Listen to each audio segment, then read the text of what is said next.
ஆண்டவராகிய இயேசு கிறிஸ்துவின் நாமத்தை உங்கள் யாவரையும் நான் வாழ்த்தி வர வைக்கிறேன். எல்லோரும் எப்படி இருக்கிறீங்க? நான் நம்புகிறேன் நிச்சயமாக எல்லோரும் சந்தோஷமாக இருப்பீங்கன்னு சொல்லி என்ன சொன்னால் நம்ம எல்லாருமே ஒரே ஒரு காரியத்தில் நம்பிக்கை இழக்கிறோம். அது என்ன காரியம்னு சொன்னால், நம்ம ஏதாவது ஒரு காரியத்தை செய்யக்கூடிய ஒரு வியாபாரமாக இருக்கலாம், ஏதாவது ஒரு தொழில் விஷயங்களாக இருக்கலாம், எந்த ஒரு காரியமாக இருந்தாலும் நம்ம முதலாவது செய்கிற ஒரே ஒரு காரியம் நம்ம நம்பிக்கை இழக்கிறோம்.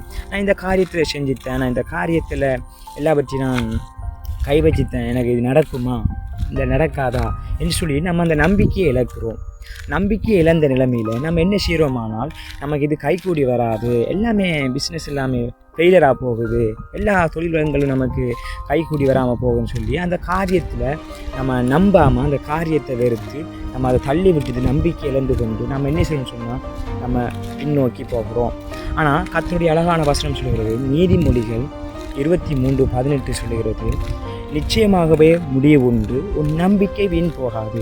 நீங்கள் எந்த காரியத்தில் உங்கள் நம்பிக்கை நீங்கள் வச்சுருக்கிறீங்களோ அந்த காரியத்தை உங்கள் நம்பிக்கை நீங்கள் விட்டு விடாமல் அந்த காரியத்தை நீங்கள் நம்பிக்கை உள்ளவங்களாக இருங்க.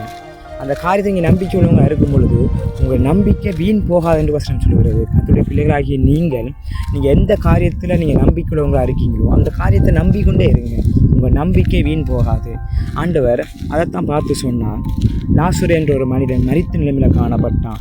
ஆனால் ஆண்டவர் சொன்னார், நீ விசுவாசித்தால் தேவனுடைய மகிமையை காண்பாய். ஆனால் அவங்க விசுவாசிக்கலை, அவங்க நம்பலை, அவங்க இது எலும்புமா நடக்குமா, இவர் எலும்புவாரான்னு சொல்லி அவங்க விசுவாசிக்கலை. ஆனாலும் ஆண்டுடைய விசுவாசமானது நம்பிக்கையானது. அவர் அந்த நம்பிக்கையை விடாமல் இருந்தபடியினால மரித்து போன லாசருவை கூட அவர் என்ன செஞ்சார், உயிரோடு எழுப்பினார்.